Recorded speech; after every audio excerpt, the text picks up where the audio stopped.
ఇవాళ బీజేపీ కూటమిలో భాగమైనటువంటి బీజేపీ వారికి సంబంధించినటువంటి ఒక వింగ్ వచ్చి ఇక్కడ నానా హంగామా చేశారు. అలాగే మరొక ఆయన పవన్ కళ్యాణ్ గారు ఆయన ఒక హంగామా చేస్తున్నారు. ఏదో ఒక విధంగా జగన్మోహన్ రెడ్డి గారి మీద బురద జల్లాలనేటువంటి ప్రయత్నం, ఇది ఒక కుట్రపూరితమైన ప్రయత్నం అని కూడా ఈ సందర్భంగా నేను చెప్తున్నా. ఏంది రాంబాబు గారు ఈ కుట్రపూరితమైందంటారంటే, ఎస్ ఒకసారి చూడండి వెనక్కి వెళ్ళి. చంద్రబాబు నాయుడు గారు శ్యామరావు గారు నియమించారు. నియమించిన రోజునే చెప్పాడంట, ఆయనే చెప్పండి, నేను చెప్పింది కదా, పేపర్లో వచ్చింది చూసుకోండి.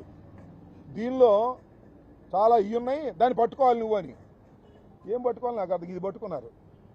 ఇది పట్టుకొని ఆగి చేసేటటువంటి ప్రయత్నం చేస్తున్నారు. ఇది చాలా దురదృష్టకరమైనటువంటి పరిణామం. వాస్తవాలు ప్రజలు గమనిస్తారు.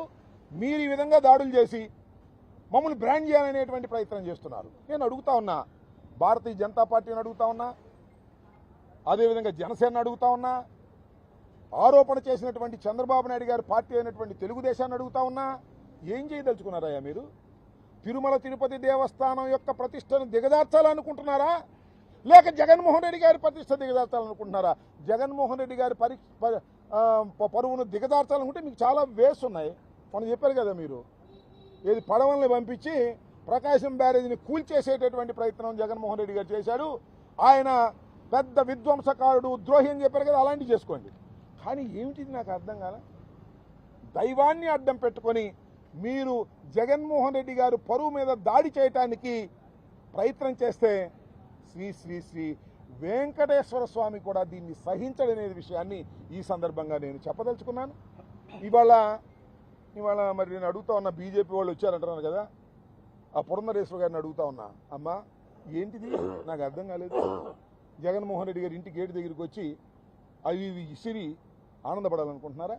మీరు ఎందుకు ఆనందపడాలనుకుంటున్నారో మాకు తెలుసు. విశాఖపట్నంలో ఇవాళ ఏం జరుగుతూ ఉంది, రగిలిపోతూ ఉంది విశాఖపట్నం.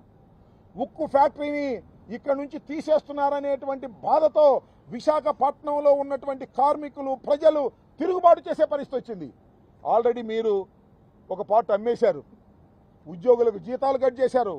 అక్కడ రగిలిపోతుంటే ఆ రగిలిపోతున్న దాన్ని డైవర్ట్ చేయాలనేటువంటి ఒక దురుద్దేశంతో మీరు ఇవాళ ఈ కార్యక్రమాన్ని చేపట్టారు. చాలా దురదృష్టకరమని మనవి చేస్తాను. నేను మనవి చేస్తున్నా, పురంధరేశ్వరి గారు మీరు వెళ్ళి ఆ విశాఖపట్నంలో జరుగుతున్నటువంటి అన్యాయాన్ని అడ్డుకోవడానికి ప్రయత్నం చేయండి తప్ప ఈ లడ్డు చుట్టూ కూడా రాజకీయం చేసి లబ్ధి పొందాలని ప్రయత్నం చేసి జగన్మోహన్ రెడ్డి గారి ఇంటి దగ్గరికి వచ్చి, గేట్ల దగ్గరికి వచ్చి మీరు చేసే వీరంగాలు ప్రజలు చూస్తూనే ఉన్నారు.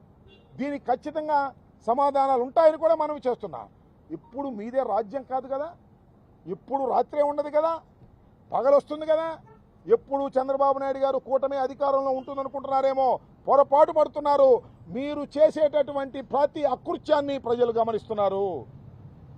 దేవస్థానాన్ని అడ్డం పెట్టుకొని, దైవాన్ని అడ్డం పెట్టుకొని ఇవాళ జగన్మోహన్ రెడ్డి గారి మీద దాడి చేసేదాన్ని ప్రజలు గమనిస్తున్నారు. నేను చెప్తున్నా చంద్రబాబు నాయుడు గారిని, అయ్యా చంద్రబాబు నాయుడు గారు మీరు ఆరోపణ చేశారు కదా, లడ్డు తయారు చేసిన దాని నెయ్యలో ఏమన్నాడు, జంతువుల కొవ్వుతో తయారు చేసిన నూనె. అక్కడ దాకా ఆగలా. ఆయన ఎవరో ఒక ఆయన ఉన్నాడు, ఆయన నెల్లూరు ఆయన మీటింగ్ పెట్టి ప్రెస్ మీటు, పంది కొవ్వు నూనె అన్నాడు, మళ్ళా చేప నూనె అన్నాడు, మళ్ళా గొడ్డు నూనె అన్నాడు. ఎక్కడున్నాయి చెప్తున్నా, ఎక్కడ నిరూపణ అయిందని చెప్తున్నా. ఒక గొడ్డ కాల్చి మా ముఖాన్ని వేస్తే సరిపోతుందా?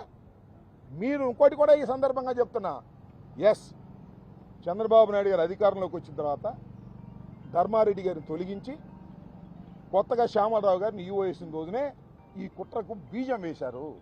ఆ రోజునే చెప్పారు దీన్ని ఏదో ఒక విధంగా తిమ్మిని బొమ్మిని చేసి జగన్మోహన్ రెడ్డి గారి మీద రుద్దాలి అనేటువంటి ఒక ప్రయత్నాన్ని మీరు ఆ రోజే ప్రారంభించారు. నేను అడుగుతా ఉన్నా, నేషనల్ డైరీ డెవలప్మెంట్ బోర్డు నుంచి ఒక వెరిఫికేషన్ సర్టిఫికెట్ వచ్చింది. దానిలో ఏముందో 23 తారీఖు చెప్పారు. అసలు ఎప్పుడు ఆయిల్ మీరు టెస్ట్ చేశారు, ఎప్పుడు నెయ్యిని టెస్ట్ చేశారు? జగన్మోహన్ రెడ్డి గారు అధికారం కోల్పోయిన తర్వాత, మీరు అధికారంలోకి వచ్చిన తర్వాతే టెస్ట్ చేశారు. ఆ టెస్ట్లో ఏమైనా లోపాలున్నా మంచి ఉన్నా ఎవరికి బాధ్యులు? జగన్మోహన్ రెడ్డి గారు బాధ్యుడు, మీరు కదా. దానిలో ఏదైనా లోపం ఉంటే దానికి బాధ్యులు మీరు తప్ప జగన్మోహన్ రెడ్డి గారు ఎలా అవుతారు?